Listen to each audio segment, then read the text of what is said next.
Hello and welcome to Sellers Lounge.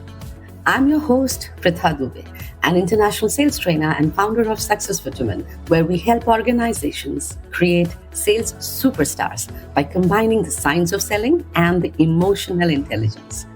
On this podcast, I sit across global sales experts to find answers to some of the most pressing revenue growth questions that are on the minds of business heads, CROs, and startup founders today.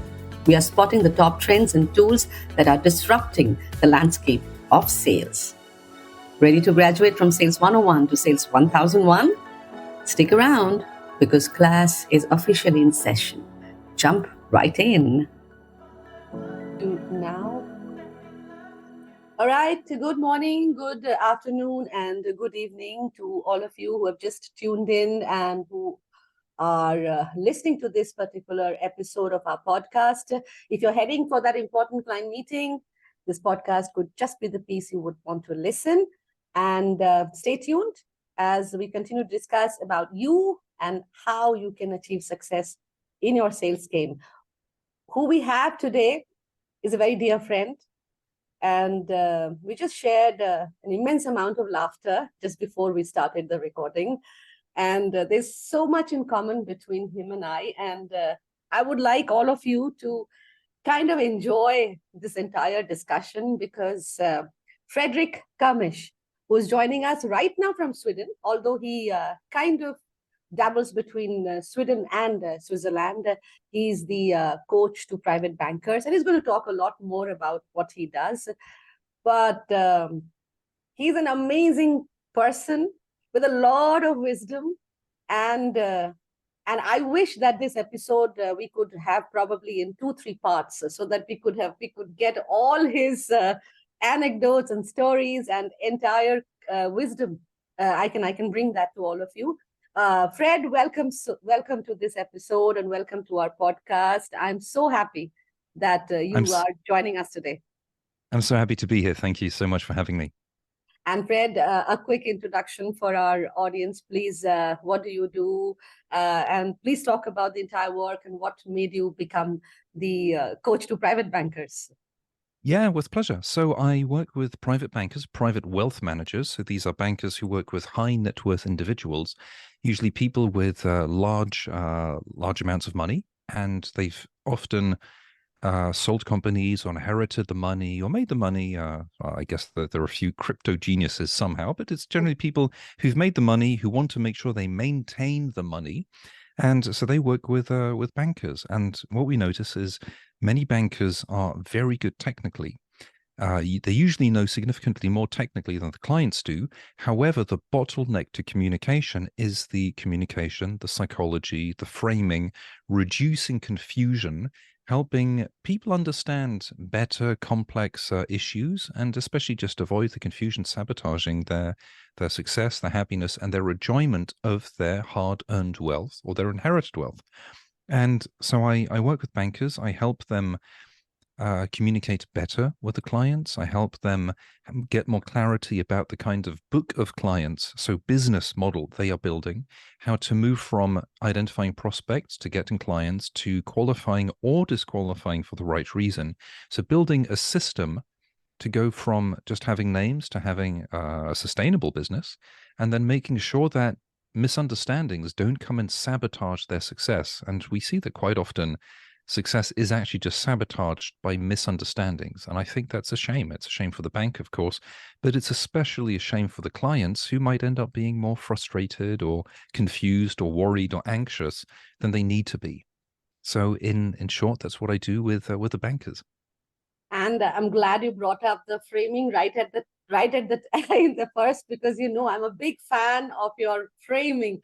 And I had that question. I've written that question down, that when Frederick comes for this podcast, I am going to now get a masterclass from him on the entire framing of the communication. So many times, and because you work with the bankers, but this podcast, this episode could be heard by many other salespeople as well. And framing is one such beautiful concept that I think every human being, whosoever, and every professional who have to talk with another human being and they want to get the job done, it's something as a skill each and every person should be learning. So please just elaborate a little more about what is framing of a communication. I mean, you can give some examples. What is the meaning of it? I know you shared an example some time back, but you can share some other Yes. examples with me. Yeah, with pleasure. So framing to me is simply another way of putting it is trying to understand, see things from somebody else's point of view, and understand that one point of view does not explain 100% of everything. So I like to liken it to if you're inside a house and you look out a window, you see a tree and you see a mountain. But if you look out the other window on the other side of the house, you will see the sea and you'll see a beach. So if you only have one frame, you will believe that outside you there are only trees and mountains and there is nothing else.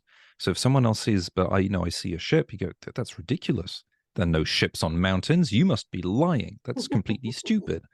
And the other person might say, well, I clearly see a ship. You're calling me a liar. You say there's a tree, but there are no trees growing in the ocean. You know, complete idiot.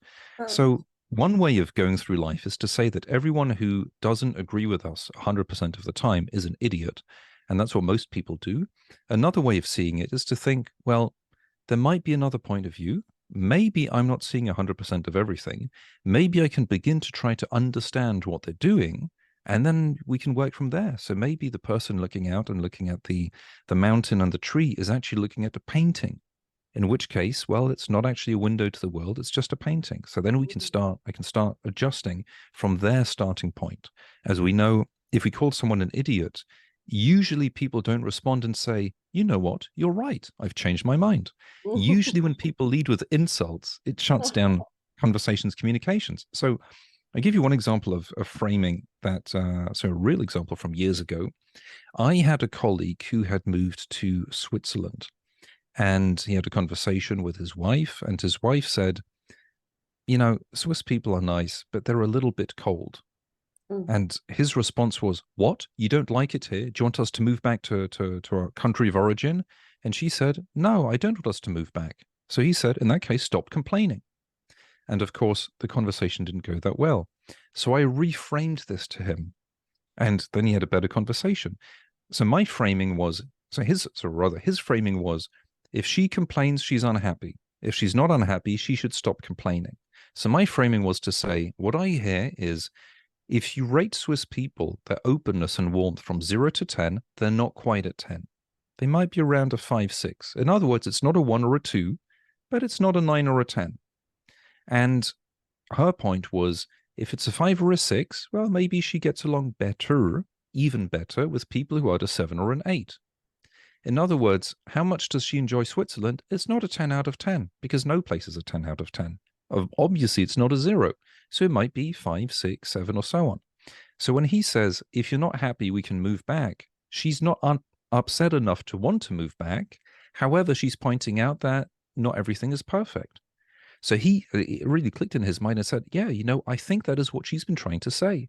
So he went back, had the conversation with her and said, I think what you've been trying to say is there are lots of things you like here. And one of the things that would make you like Switzerland even more was if Swiss people were a bit warmer and a bit more open. And she goes, yes, that's what I've been trying to tell you. So you're not so angry you want to move back? No, I like it here. I just noticed that Swiss people were a bit less warm and open than the people we're used to, but they're really nice people. They are warm and open, but it takes a bit more time to get to know it. So that was, you know, a big point of tension, apparently completely ruined their weekend. We're just adjusting things a little bit meant that they could see eye to eye and go, now we understand each other. So for me, framing is understanding the other person, helping them see a slightly different point of view to just realize there's more than one point of view in most circumstances that's valid.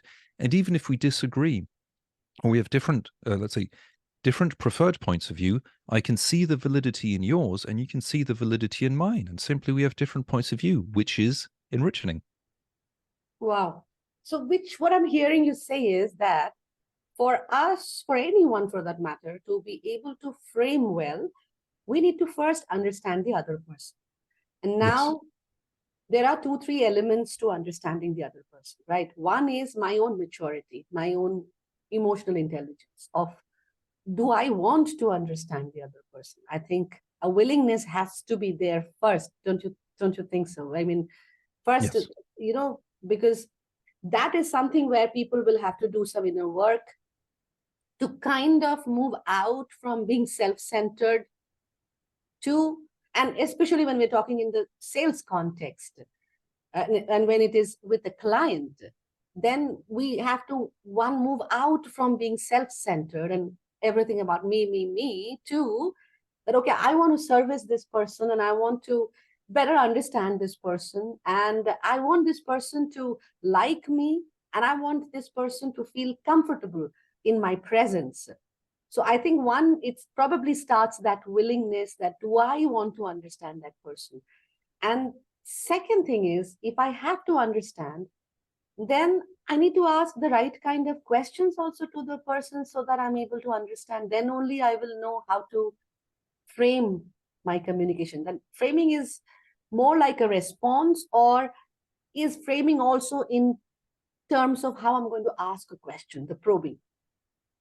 Yeah, I think so. On the one hand, like you say, it's about deciding what the main priority is. Is the priority trying to prove that I'm right, or trying to get a better outcome for everyone? If it's trying to prove that I'm right, I will be focused on myself and I'll try to showcase that my ideas are the best and so on. But the thing is, most people don't like to be told that they're wrong, and they don't like smart people, or people who think they're particularly smart and try to prove it, because a lot of us don't like to spend time validating people who, well, maybe lack confidence and so on. And most people are sort of self-centered. So if we can focus on them, they respond significantly better. Now, I think it's about asking questions, and it's also helpful to offer a framework that helps people respond better to questions. So depending on the question we ask, we can condition or precondition the response. And quite often, I notice people will sort of respond with a gut feeling, and then they'll try to explain it, and often they can't make sense of it. So if we can offer a framework that makes a lot of sense, it can help avoid cognitive dissonance, avoid them getting upset, and avoid them getting annoyed. And quite often it's a puzzle.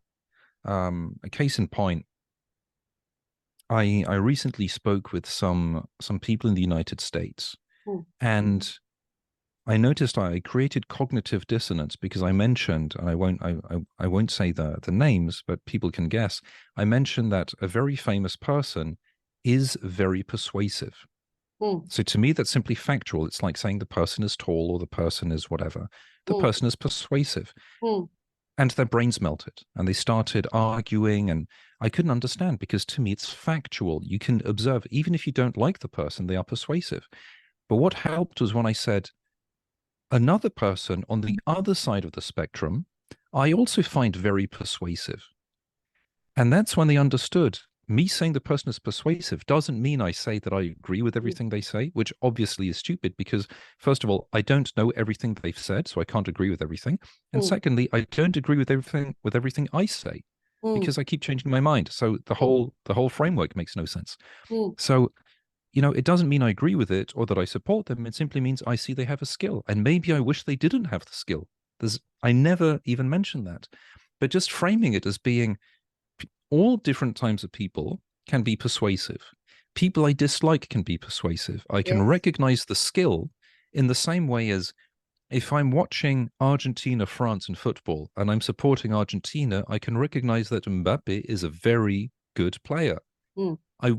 Having supported, and sorry for my French friends, having supported Argentina in the recent match, I wish that France hadn't been so good that it was completely nerve-wracking to watch. It was an amazing match, but my goodness, was it nerve-wracking. It would have been much easier to have a France-Brazil from 98, where it was a clear win.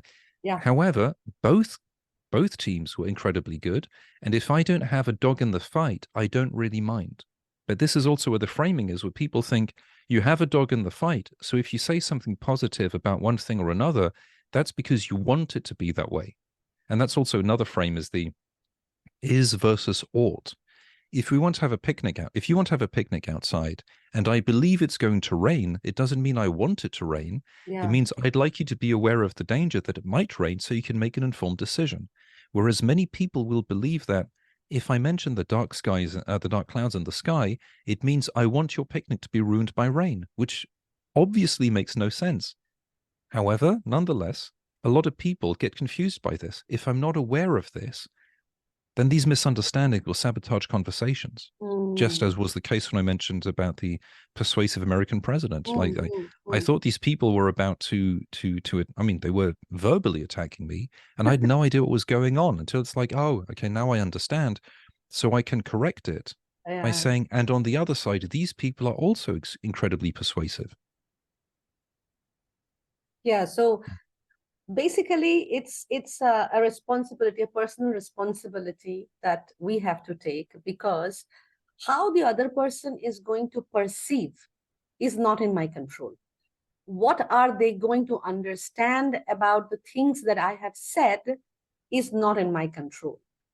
Because every one of us are coming from different backgrounds, different cultures, different education, different kind of experiences. So there is a high chance that when you are saying that somebody is persuasive, and because my experience with that someone is different and negative or positive or whatever it is, and so if my experience is positive with this person, so when you say persuasive, I'm taking that word persuasive in a positive way, and then I'm kind of agreeing with you and I'm saying, oh yes, yes, it's very good and all that stuff, and that's how I am understanding.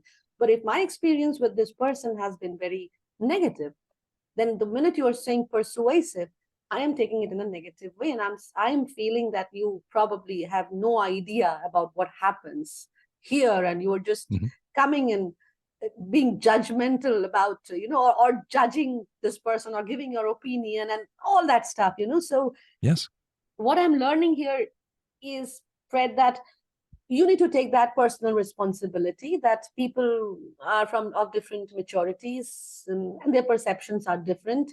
And if you do not want to be misunderstood, the point that you said, that many often it happens with a client, in a client seller scenario, if you don't want to be misunderstood, then you need to take that responsibility of at least framing your thoughts in a way, knowing that there is a high chance that the other person can misunderstand you. So how do I use the right words in the right sequence so that the other person doesn't misunderstand, right?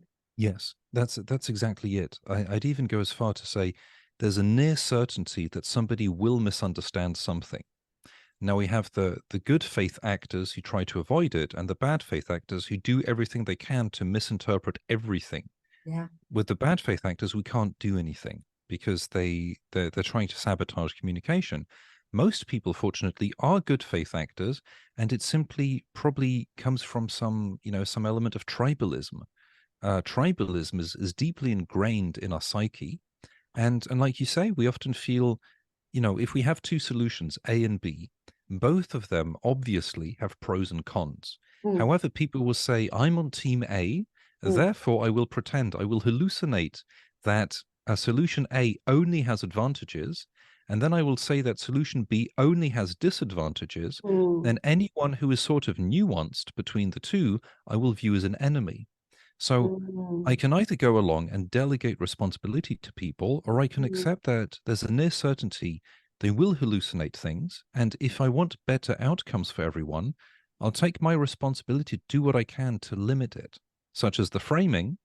Both A and B have pros and cons. An example would be if you can choose between building two factories. Factory A employs 100 people but produces 10 units of pollution. mm, Factory B employs 1,000 people but produces 20 units of pollution. mm, Some people will say we have to do factory A because it pollutes half as much. Others will say we should choose factory B because it pollutes twice as much, but it employs 10 times more people, so the mm, trade off is worth it, depending on what the units of pollution are. Usually, something I picked up actually from a master persuader, Scott Adams, who's famous for the Dilbert cartoon. yeah, yeah. And he pointed out that the only people who know how to compare tend to be economists and engineers, and other people just fall into tribalism, and they just pick one side or the other, and then they fight each other. Whereas most of us can the economists and engineers understand trade-offs. Everything's trade-off. So when we understand that, well, we can discuss the benefits and disadvantages of different solutions from different points of view. And that's where the different points of view are helpful, because someone might say, I understand the extra jobs. What about the pollution? Mm, Yes, we should take that into account. mm, And we should take the jobs into account. And it's not mm, easy to do that.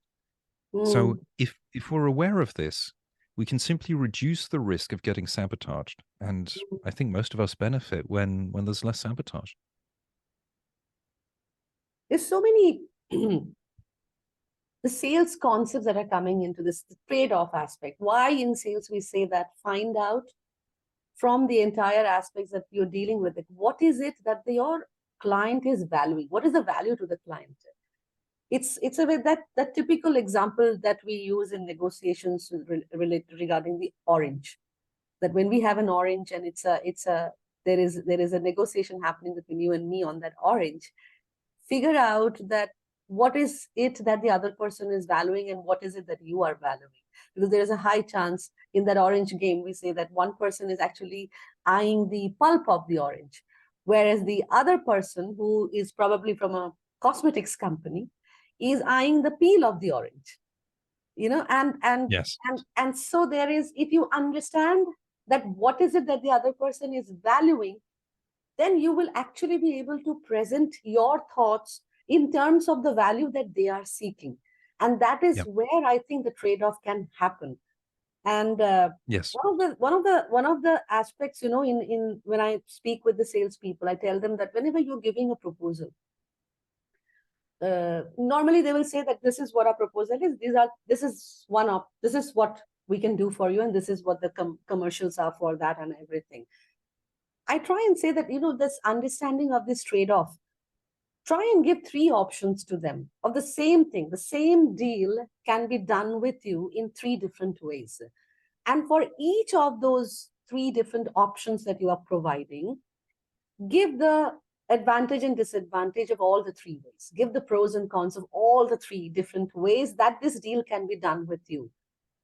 And then look at the way, you'll be surprised the way that the success of the deal happening with you is far higher than far higher when you've given them three options and you've given actually the advantage and disadvantage, because now you've taken care of all the angles that they need to look at. And so the decision, you're actually helping them make a very logical decision by putting forth all the options that, yes, like you rightly mentioned, that yes, there is, my concern is more on the pollution side. So I'm worried more on that part. So yes, the factory A produces less pollution, but yes, the disadvantage is that it employs also very less number of people. So now when you are negotiating with me or you're talking with me, if I'm more of a climatist and I'm more of those environmentalists, and I'm more into that, and I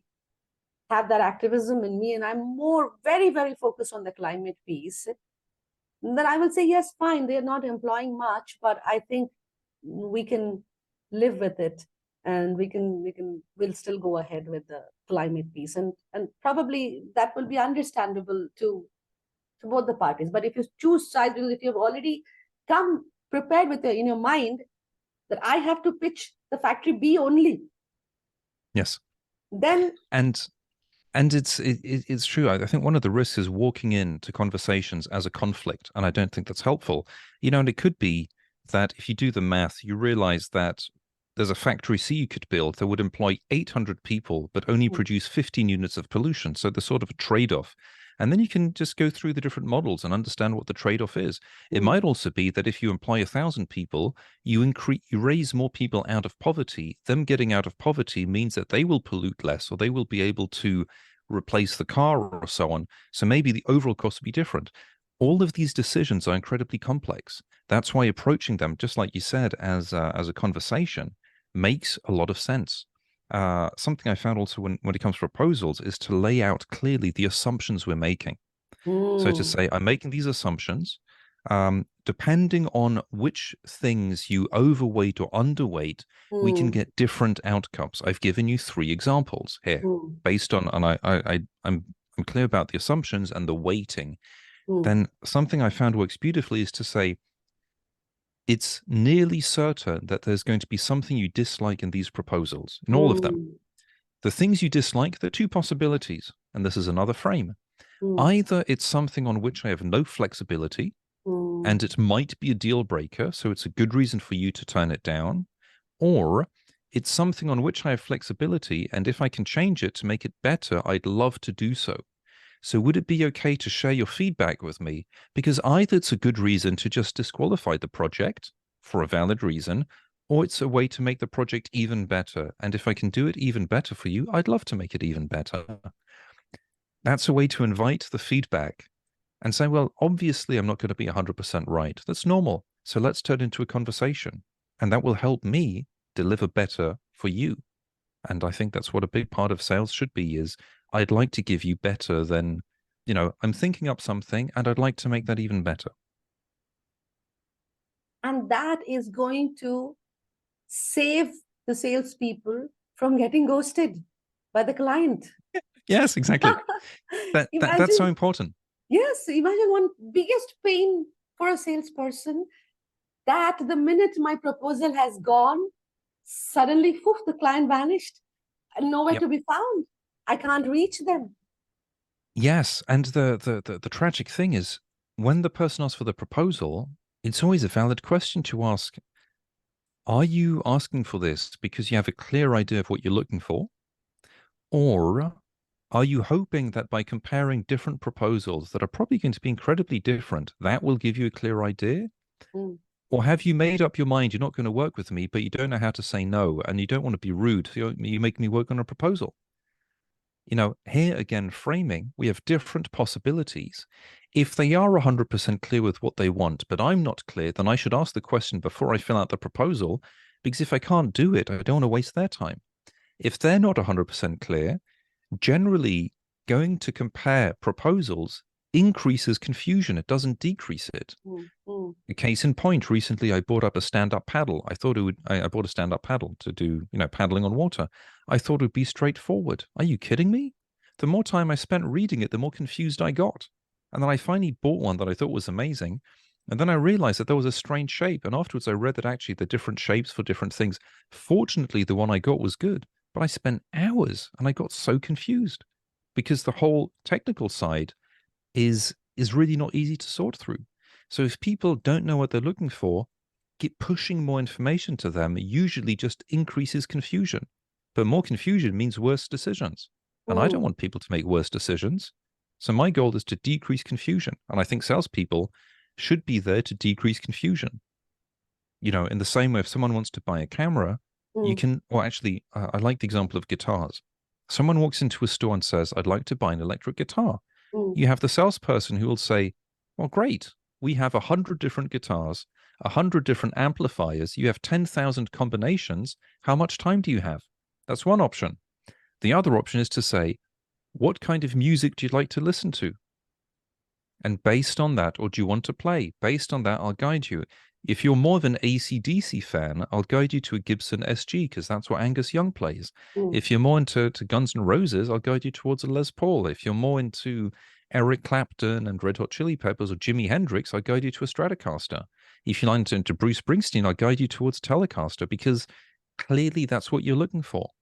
So it's a huge time saver. And this is where knowing how to ask the right questions, instead of asking, what do you want? It could be asking what I call the semi-open questions.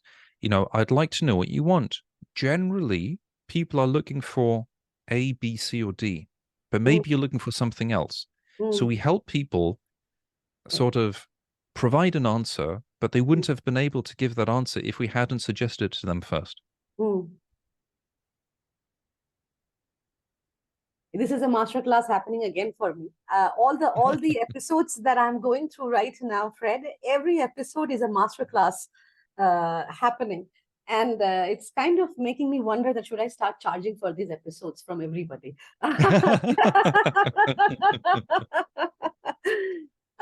Amazing. This is fantastic. But that also, the guitar example also is telling me, and then I should ask you this. You seem to be playing guitar. You yourself are a Yes. guitarist or something. Yeah, yeah. Ah. Yeah. I play guitar. I've done it for too many decades now. It's been a long time, since the Oh, early 90s. So yeah, it's been a while. wow. That's why this all these things were coming so easy for you. And I'm like, well, okay, I know the Gibson, but what are the other ones? Okay, I need to know. Google them. It's really interesting because all of this is a rabbit hole, and there are plenty of things I'm still discovering about guitars I had no idea about. But it's interesting to see how you understand the Gibson Les Paul, and then I started seeing. I think I did something on LinkedIn where two people are talking about a Gibson Les Paul, and the guy says, "Well, obviously these are the pickups are 498." Now, because yeah, obviously, I had no idea. To me, it was humbucker pickups. I didn't know about the different models, but of course, you got the connoisseurs who know you don't want a you want a 498, not a 493, because the sound is totally different. I'm lost. And the thing is, at one point, I don't care. But this is also about calibrating to other people's level of knowledge. It's easy for salespeople to nerd out into the details they love because they know it. Part of that is to show how smart they are.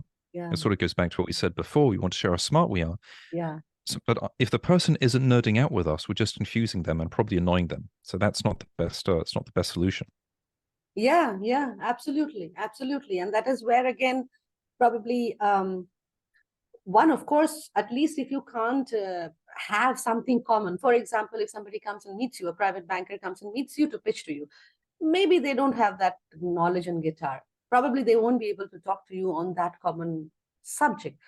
But at least there is another common subject, which is banking, which is wealth, Mm-hmm. which is money, which is about growing that. And when you've Yeah. got an appointment with a customer like that, who is interested in money and at least know about your industry, then do not say that I only know only about the products I have with me and I don't know what's happening in the industry. That's not a good Yeah. credibility to build for yourself, because do that much study so that you are, if you are in one particular industry and if you're working in that industry, don't be so limited to only your product that you don't even know what's happening around the world. And that kind of makes me think what's happening in the world of private wealth, because in now with this, with everything, with the globalization, with so much of access, like for example in India now, earlier we were restricted to the Indian funds, and we could invest only in Indian, all the Indian investment certificates that we have got here. Suddenly now we start seeing that a lot of these real estate investments have started coming in for the HNI, the high net worth individuals, and everyone invest in, and especially the Middle East countries, and then Europe. There's a lot of these cross-border investments that has opened up now for us. So for wealth managers, this is a good country. So all the wealth managers now in India, at least, it's a good place to be, because Mm-hmm. there are a lot of options for Yeah. them to take it to their clients. But what's the global scenario like? I mean, how are the let's first talk about the clients, the people whom the wealth managers go and target. Um, what are their expectations? What is it? Has their purchase behavior kind of changed, especially because we're so digitalized and there's so much that is happening online. Everybody is online right now. The click of a button, I can do a lot of investments. And so do they need a sales manager, to salesperson? um, are they looking for someone to teach them something, tell them something? What's Mm-hmm. the knowledge level? What's the purchasing behavior like now for the customers? So it's quite fascinating. First of all, with the markets, because the markets have changed a lot recently, there's now a very high risk-free rate of about 5%, which means that, a lot of people say, I'm just happy to put my money in bonds. If I can get 5% per year, that's good enough for me. Fine. Maybe that's the right thing. But what we've observed, like you say, there's a lot that's online, including information. And compared to 30 years ago, where most people didn't have access to information, it's easy to get a lot of information about markets, about funds, about ETFs. The question is, with too much information, how do we sort through it? And that is where there's a huge challenge. And let's face reality. One of the reasons why finance pays well is because it's mind-numbingly boring, a lot of it.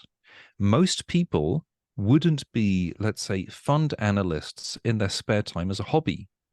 I know people who they play guitar in the spare time on the weekend. They do gardening.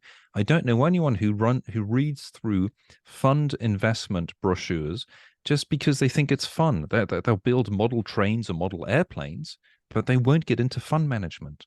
So because it's boring, people have to be paid to do it, and they usually get paid, reasonably well to do it. But most people don't have an intrinsic passion for this. So the two possibilities, either they force themselves to do it in order to save money, or they compensate someone else to do it for them so they can save time and they can delegate. And aside from the amount of time it takes, there's also the focus, there's the interest. And then we can always just wonder, if you have enough money to be able to hire a private banker, so it's, 1 million plus in US dollars, do you really want to be trying to save a bit of time, save a bit of money by spending more time? Let's say someone has 1 million, they pay 10% or the 1%. So 10,000, it's basically less than 1,000 a month. So it's about 250 per weekend. Would someone really be willing to spend to save or to spend all of their Saturdays reading up about finance to save $250? If that's the case, well, maybe they should just, invoice the time a bit more and try to get a bit more money to pay someone else to do it. So, that's one thing. Then the other thing is there's so much information in so many parts of the world. Like you say, some markets open up. It's difficult enough to follow the domestic market, and it's very difficult to follow foreign markets. Now, there's one bias that a lot of investors have, which is, I'm not sure what the term is, but I call it something like the proximity bias, which is most Swiss investors will have an overweight allocation to Switzerland because they know Switzerland. Most Indian investors will have an overweight allocation to India. Most British investors have an overweight allocation to Britain. Most Finnish investors will have an overweight allocation to Finland. Why? Why is it that investors from Zimbabwe usually don't have an overweight allocation to Zimbabwe? They try to not have an allocation to Zimbabwe, and if we can think of things from an international perspective, without the biases, without our own preferences, do we make better decisions? Usually we do. There's no reason why a Swiss person should have an overweight to Switzerland. It's just because they know Nestle a little bit better, maybe. But with Credit Suisse, that didn't really work out. So it feels less scary because it's closer and it makes no sense. This is where working with a professional makes a lot more sense. So it's to avoid biases, to cut through the noise, and to save time. And then, when it comes to possibilities, there are many possibilities. The thing is, it's really difficult to compare, let's say, an investment or investments in Dubai that we might know quite well because we go there. But what do we know about European small and mid-cap equities? Most people don't know very much. But should the allocation to European small and mid-cap equities be exactly 0.0% of the portfolio? Maybe it's too little. But what about Asian small and mid-cap equities? Maybe 0.0% is too little. But if we have one fund, do we need another fund to diversify? Should we have ETFs? Should we have active funds? Or should we balance the two? All of this is complex. And some people might find it's a hobby, but most people, I think, prefer golfing and fishing and cooking and doing other fun things like that. So do you then recommend, because while I was listening to you, I was, of course, it occurred to me that as customers, we may think we're very smart and we have a lot of knowledge because we're discussing this. And it's our money. End of the day, we do keep track of our money. And with the virtue of having a private banker for ourselves, and because we're talking on a regular basis with our private bankers, we've kind of understood the lingo and we've understood the kind of analysis and the kind of things that happen. So like they say, little knowledge and thinking that, I know everything. So it's possible. We are customers. We think we are king, queens, and the rulers Mhm. of the entire kingdom. So there's a high possibility that as customers, most of us probably are going through this misconception that we kind of understand how the market of investment works. So how much of that then the seller's responsibility is to regularly educate people, like when you're talking about this, the kind of examples that you gave about where the complications may arise and where I may end up wasting a lot of time, and I probably will get a lot of half-baked information because I am not an expert on that. And even if I read online, and I'm probably reading the most credible site, I'm reading it on the most credible site, and everybody talks about it and swears on it and says that, oh, this is the site that you will get for all your investment advice. And even that, whatever they say, buy this, sell that, I may not fully understand. Still, I'm depending on certain sites to be telling me something. So how much of then and now I'm going to the non-financial services part, that is not just focusing on getting a client and selling to them, but also the other aspects of which is like educating the client, taking them through some awareness programs, sending them some kind of those educational newsletters, or bringing them to some kind of a conclave where they are given, at least those who are very interested, and those who have a lot of interest in growing their wealth and the growth of their wealth, and they want to know about it, giving them those kind of, how much of those things are advisable to be done by the financial services, the institutions? I think it depends to what extent the institutions or the bankers want to have headaches down the road or not, Okay. and to what extent they want the people to have good experiences or not. I'd suggest that a bit like if you go to a dentist, if I'm a dentist and you come to see me and we need to do something, it's my responsibility to minimize your pain. Right. And that's it. If you feel like I'm not doing enough, you'll probably find another dentist. Right. So when it comes to the information, I'd start with a presupposition that most people don't understand what's happening. Yeah. I always remember that happiness equals reality minus expectations. So if the expectations are bigger than reality, people will be very unhappy. It's my responsibility to help people have a good grasp of what reality is. So if people say, I want low volatility, 10% returns per annum, the only way to get that is in a scam. And if people believe that scams are possible, that's exactly what Madoff did. 10% returns, 3% volatility. When you look at the performance numbers, and I've seen them, you can see that something is massively off. It's wrong. It's completely wrong. It doesn't make sense. However, many sophisticated people fell for it because, reasons, and they wanted to believe it. So when it comes to the education, it's my responsibility to calibrate it to the right point. Even if people say, I don't want too many details, I want to make sure they're making informed decisions as opposed to ill-informed decisions. And also, so if I'm a banker, that they understand a lot of people are happy to lie to them and deceive them either explicitly or implicitly, either by saying lies or letting them believe lies. So there's the different ways of lying, but one of them is to not correct something that's not true. And this is one of the issues. A number of salespeople focus on the outcome. In other words, I want your money. And the level of diagnostic they do is basically, do you have a pulse? Are you still breathing? And do you have enough money for me? If so, of course I can help you. And that to me doesn't make sense because it's being dishonest. That's not a diagnostic. A real diagnostic would be something along the lines of, you currently are working with a bank. How come you're talking to me? Either you're proactively looking for a new bank, or you're not closed to the possibility of working with a new bank, or maybe you're just being polite and you are closed. If you're not closed, why not? If you're not closed, Well, it means maybe you're not close to better. So do you know what better looks like or not? If you don't know what it looks like, how about we find out? I can't pitch to you until I understand if I can offer you anything. So I need to start by offering you something. Otherwise, I'll just talk at you, hoping you like something, but I won't even know what you're liking. And maybe you pick me because of a misunderstanding. That's not great.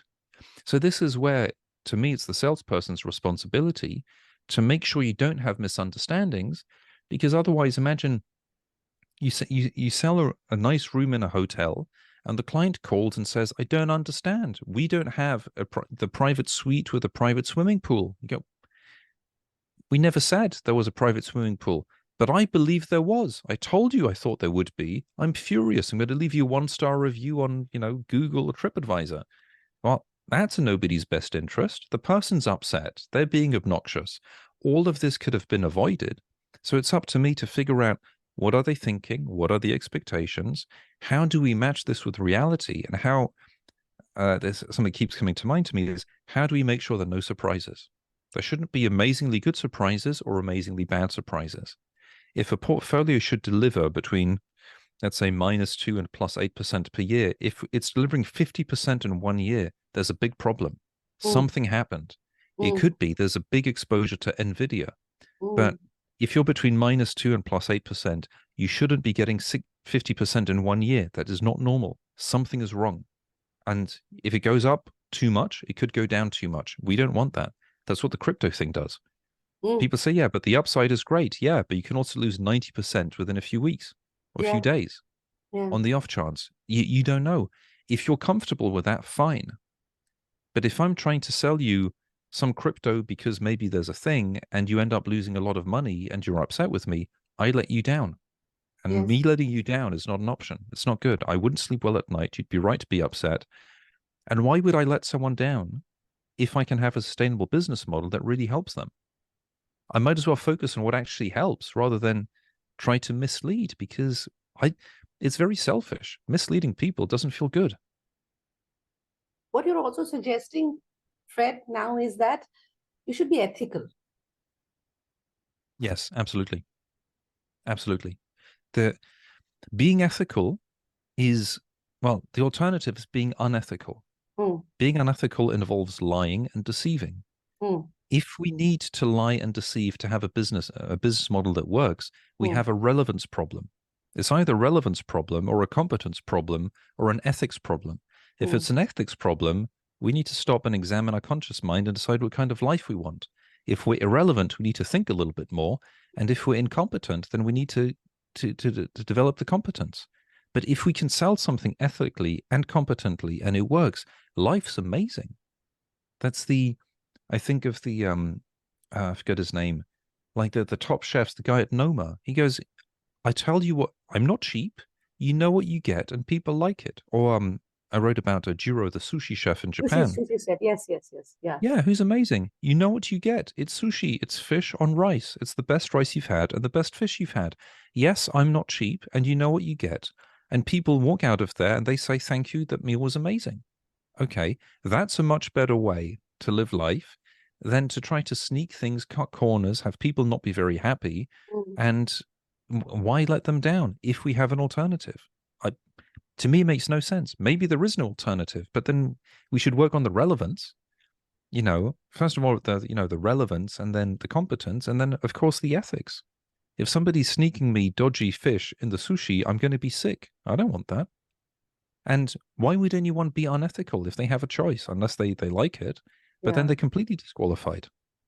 So the ethics is, if we're tempted to be unethical, there's a problem somewhere. It could be bad management above. It Mm, could be we haven't figured out how to develop a sustainable business plan, mm. but there's a bigger problem we need to solve. And to pass on the unethical behavior to pollute somebody else's life, it's why do that? We might as well just resign and go and flip burgers. At least, Mm, honest mm, burgers, and mm. or make coffee at Starbucks. At least it's honest. At least we sleep well. We're not scamming people. So, yeah.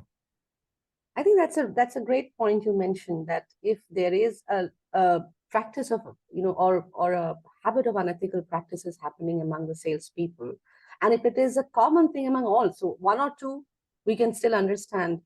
that, they're driven by a very different inner self, that they're getting all unethical. But if most of your staff is getting unethical, most of the salespeople are working in a way most unethical, then it definitely questions the organization's system and the values and the culture that they are running, and they probably do not have a sustainable business, because of which the salespeople are probably forced to apply unethical practices, and we need, and Absolutely. that's alarming. That's alarming.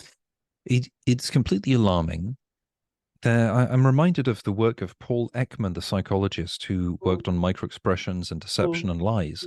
And I keep forgetting which one it is, but you remember the 1986, was it Challenger NASA spaceship that exploded? Yeah. Do you know what happened there? No.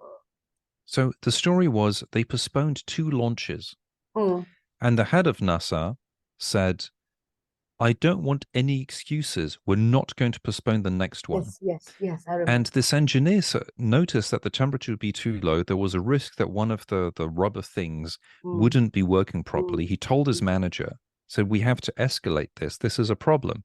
And the manager said, you heard what the boss said. No excuses. It'll be fine. As a result, 37 years later, we're still talking about the people who died, including the school teacher. I remember I was at school and we found out the school teacher died and we saw the explosion. And all of that because the head of NASA basically said, lie to me. I don't care what reality is. I want you to lie. Now, the thing here is, if you have an organization that is based on deceit, you know that it's not just for the sales. Deceit is everywhere. And if you try to build an organization based on deceit, it cannot be sustainable. At one point, it will explode. Probably people are scamming money away from you, like the staff are trying to steal money from you also, because it doesn't go one way, the dishonesty. It goes everywhere. You're losing the best elements you can afford to get away. The other ones are basically conning you. So there's no advantage to have a culture of deceit. One of the most successful funds in the world is Bridgewater, that was created by Ray Dalio. And he has a culture of absolute transparency and honesty. So if you think someone is bad, he'd just say, I think you're bad at this. From 0 to 10, I give you a 2. And this is what you need to develop to a 3 or 4. They don't tolerate liars. And this is a big thing. If someone lies, usually it's either for gain or protection, either for themselves or for others. Often we lie in organizations where we don't trust the organization because we believe it's corrupt. And usually if we're lying, either we walk in with our own worldview that is corrupted, or the organization actually is corrupt. If it's corrupted, well, that's a bit like saying, I'm going to sail a boat, but I don't trust it. At one point it's probably going to sink. Well, who wants to be there if you have the choice? And if you believe you don't have a choice, then, there are other things to examine. But I'd rather be part of an organization or invest in an organization that believes in truth and honesty and values and can really demonstrate added value. Case in point, I just read recently a book about the German company, I think it was Wisecard. And it was about this massive company that was based upon lies and completely exploded. That was one case. Then there was some other company. Elizabeth Holmes' case was also similar. Yes. Absolutely. Absolutely. We get all of these celebrity cases. Elizabeth Holmes, the whole thing was ludicrous. Made no sense. It made no sense that the fact that we had this, young genius, whatever, as a Hollywood movie, it would make no sense. But everyone wanted to believe in it. But it made no sense. And the whole thing was a complete scam. And she got so much of funding also. Imagine that. Yes. How it's easy to believe such lies and deceit. And absolutely. And it kind of definitely questions the I don't know, the probably the due diligence that even these people follow when they are giving the funding. Yeah. On what basis was that funding given? Absolutely. And it's the same thing with Madoff. How is it possible that finance professionals didn't see through his thing? And Yeah. the many reasons. How is it possible that the whole bunch of other funds that I remember one fund, I actually know the person who pretty much shut them down because he realized that the auditor was the manager's brother-in-law. Mm, And he just said, I just need to see the stuff. And they didn't have I mean, the whole thing was in shambles. The whole thing was basically a scam, and they ended up shutting down. What's the name? Weavering, I think. Many scammers out there. Look at FTX. mm, There's Patrick Boyle. He's a Irish YouTuber and finance expert. mm, He's been mm, doing like very funny, tongue-in-cheek videos on these topics, and he was mm, speaking about FTX. The whole thing is ludicrous. The mm, whole thing is crazy. mm, And then you got other organizations there that are being shut down left, right, and center because they just swindled away the money. mm. So this is not uncommon. But one of the main things is if an organization tolerates lies or encourages lies, it's a good sign to get out because it's not going to be fun. And there are enough good organizations out there with values who understand they actually offer something of benefit to the clients that we just have to find those. And they've got good managers, good, directors, a good board, good CEOs, good values. They actually want to help people, figure out how to help people, build a sustainable model, and, give people decent working conditions, help people grow, make sure everyone's sort of getting by okay. There are enough of them. So why put up with the dishonest ones? Makes no sense. Absolutely makes no sense. And I think this has been a brilliant, brilliant discussion with you, Fred. You've become you're such a wise man, and not in that sense. I'm But not sure about that. you are really turning into that wise man that people can come to for advice. And there's so much of wisdom, so much of knowledge, and so much of maturity. I think that is the word that I feel for you. You know, this amazing maturity that with which you talk and you're speaking. And I think, yes, working ethically is I don't think there is any other option, and people shouldn't have that. There shouldn't be two thoughts about it, that should I or should I not. It is how it is, and all the sellers out there should know that all the examples of this deceit and lies and businesses that have happened, as Fred mentioned, these are not uncommon. They're very common, and so it's very natural that your client may also be looking at you with skepticism because they do not know whether you are there working. You may be saying that I'm ethical, but it would be hard to believe considering the kind of examples that have been floating around. So it's not something that you say I am ethical, you show you No, are ethical. and exactly. um, and That's that is that's how, yeah. Yeah, no, that's so important. It's just the same as movies. Show, don't tell.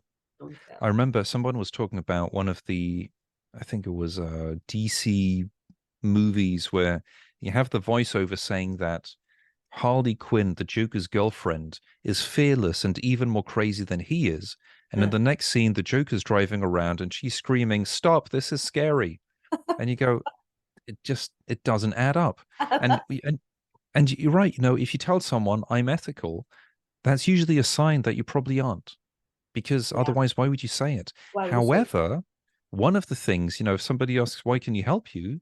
Just say the truth. I don't know if I can help you. I don't know your situation. I don't know. I do not know. But we can find out. All of a sudden, the willingness to not lie and find out, that starts building trust. We show trust in the process. Let's find out. If you believe I can't help you, would it be okay to tell me? Because maybe I can't help you. That's fine. But if I can help you and there's a misunderstanding and I don't help you, I'd feel terrible. So, would that be all right? Just address the elephant in the room. Yeah. This is the using a lot of reverse psychology, and it's sort of instead of the push sales tactics, it's let's just turn into a conversation. I don't know if I can help you. If it turns out I can't help you, are we both okay saying no? But if I can, well, let's just see. And there probably will be things you don't like, which might be a good reason to not work together. But if it's a misunderstanding, I'd be happy to dispel the misunderstanding. And all of a sudden, it's just so much easier. And everything I just said is absolutely true. I don't know if I can help you because I don't know you. Yeah. Yeah. Awesome. Thank you. Thank you so much, Fred. This has been a wonderful discussion with you. And I think the two key takeaways that are from this discussion is, one, have a personal responsibility so that you are able to frame your thoughts in a way that it is able to help avoid any kind of misunderstanding with your clients. And second, have a personal integrity so that no matter what your organization is or whichever situation they is, you should feel responsible for your behavior, and you should feel that you need to be ethical no matter what, and you should feel responsible for the client and for the business and the growth, and that you are promising. You should at least feel responsible that it's me who is promising, and I would not like my reputation to go down the dogs or my credibility to go down the dogs just because I wasn't ethically being able to fulfill my commitment, or turned out that I lied. So keep these aspects in mind. I hope that you had a great time listening into this wise man's advice. I really, he should be called as the wise man, Yoda, maybe. But thank you so much, Fred. Thank you for giving us such a valuable time of yours and sharing all your knowledge so generously. Thank you. Thank you very much. Thank you so much for having me. Thank you. Thank you. And thank you to all of you who are listening and who have been tuned into these podcasts. Take care. God bless. And we'll meet again. Thank you very much.